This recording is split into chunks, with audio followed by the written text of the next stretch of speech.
Hello everyone welcome back to my kitchen channel मैं अंकिताई पुनर्बार आपनालोक सकलोके मोर चैनेलলৈ स्वागतम जनाइছো आशा करिছো आपनालोक सकलोৱে निज निज ঘৰত সুৰক্ষিত আৰু সুস্বাস্থ্যৱান হৈ আছে আজি মই মোৰ পাকঘৰত বনাব লৈছিলো একেবাৰে সহজ আৰু সিম্পল ভেজ বিৰিয়ানী গতিকে ভাবিলো এই ৰেচিপিটো মই আপোনালোকৰ লগত শেয়াৰ কৰো যি সকলে নাজানে ইয়াৰ পৰা উপকৃত হ'ব বুলি মই আশা কৰিছো গতিকে আহকচোন কেনেকৈ বনাই আমি চাওঁ ভেজ বিৰিয়ানী বনাবৰ কাৰণে মই লৈছো এয়া 2 কাপ বাসমতি চাউল দুটা পিয়াজ কাটি লৈছো সৰুকৈ দুটা বিলাহী কাটি লৈছো আৰু এয়া হৈছে লাল মিৰ্চি পাউডাৰ এচামুচ জিৰা গুটি এচামুচ সৰু চামুচেৰে আৰু এচামুচ ধনিয়া পাউডাৰ তিনিখিলা তেজপাত অলপমান আজৱাইন জালুকৰ গুটি লং ইলাইচি দুটা শুকান জলকীয়া লগতে এয়া সৰু দুটুকুৰা মই ডালচেনি লৈছো আৰু লৈছো জাবিত্ৰী আৰু চক্ৰফুল আৰু আমাক লাগিব পাচলি এয়া মই লৈছো ফুলকবি মটৰ গাজৰ বিনছ যদি আপোনালোকৰ ওচৰত গুটেইখিনি নাথাকে তেনেহলে ব্যৱহাৰ নকৰিলেও হ'ব আৰু মই লৈছো ইয়া দুটামান কেঁচা জলকীয়া ফালি আৰু লগতে এয়া পনীৰ কাটি লৈছো এডোখৰ আৰু কেইখিলামান পদিনা পাত এচামুচ নিমখ আৰু এচামুচ আদা নহৰুৰ পেষ্ট এয়া প্ৰথমতে মই এতিয়া চাউলখিনি 10 মিনিট সময়ৰ কাৰণে পানীত তিয়াই থম আৰু গেছত এতিয়া মই কুকাৰটো পাতি লৈছো সবজিখিনি ভাজিবৰ কাৰণে এতিয়া ইয়াত মই অলপমান তেল দিম আৰু তেলখিনি গৰম কৰি লম এয়া তেলখিনি ইতিমধ্যে গৰম হ'ল এতিয়া ইয়াত আমি তেজপাত গিখিলা আৰু বাকি গোটা মছলাখিনি একেলগে তেলত ভাজি লম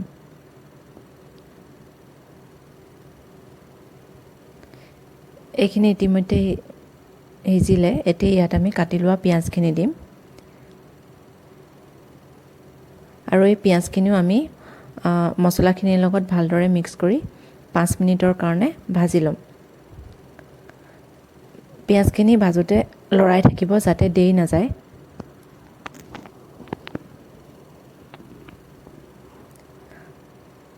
এয়া দেখিছে পিয়াজখিনি হিজিলে এতিয়া ইয়াত আমি আদা নহৰুৰ পেষ্টটো দিম আৰু এই আদা নহৰুৰ পেষ্টটো ভালদৰে পিয়াজৰ লগত মিক্স কৰি পুনৰ 1 মিনিট মানৰ কাৰণে হিজিব দিম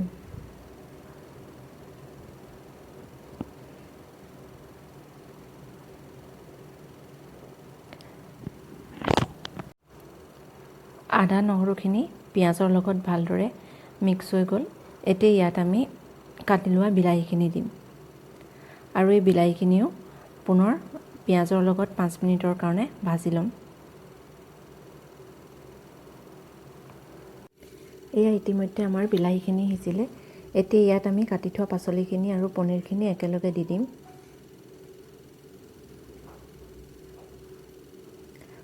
আৰু এইখিনিও অলপ পিয়াজৰ লগত 5 মিনিটৰ কাৰণে ভাজিম আৰু এতিয়া ইয়াত আমি ধনিয়া পাউডাৰ লাল মিৰ্চি আৰু নিমখখিনিও দি দিম নিমখ আপোনালোকে আপোনালোকৰ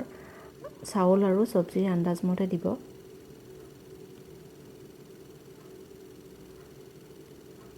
এইখিনি আমি 5 মিনিট সময় এনেদৰে লৰাই ভাজি থাকিম সবজিখিনি ভাজোতে এটা কথা মন কৰিব যে পুৰাকৈ হিজিব নালাগে সবজিখিনি ভাজি থকা সময়তে মই এফালে এটা সসপেনত অলপমান পানী গৰম কৰি লৈছো এয়া 5 মিনিটৰ পিছত সবজিখিনি ইতিমধ্যে আমাৰ আধা ভজা হৈ গৈছে এতিয়া ইয়াত আমি চাউলখিনি দি দিম চাউলখিনি এতিয়া মই সবজিখিনিৰ লগত ভালদৰে মিক্স কৰি দিম আৰু 2 মিনিটৰ কাৰণে এনেকৈ ভাজি চাউলখিনি পাচলিৰ লগত এডজাষ্ট হ'ব দিম এতিয়া ইয়াত আমি গৰম পানীখিনি দিম পানীখিনি দিওঁতে আপোনালোকে এটা কথা মন কৰিব যাতে বহুত বেছিকৈ নিদিয়ে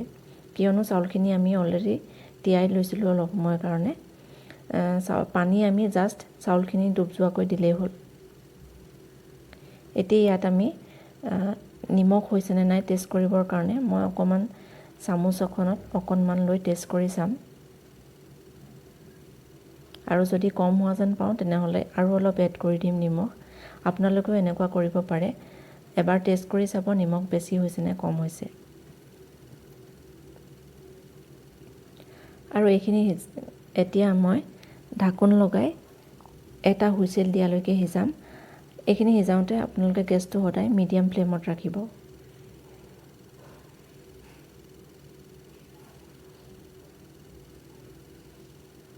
ইয়াত মই এখন পেন পাতি লৈছোঁ আৰু এটা পিঁয়াজ কাটি লৈ ইয়াত মই ভালকৈ ফ্ৰাই কৰি ল'ম ৰঙচুৱাকৈ। এইখিনি দেখিছে মই এনেকৈ ৰঙচুৱাকৈ ভাজি লৈছোঁ বিৰিয়ানীৰ ওপৰত দিবৰ কাৰণে।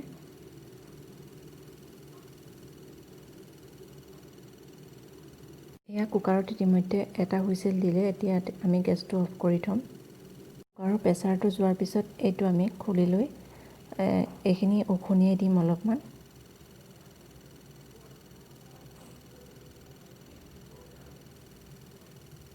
আৰু বিৰিয়ানী আমাৰ ৰেডি হৈ গ'ল।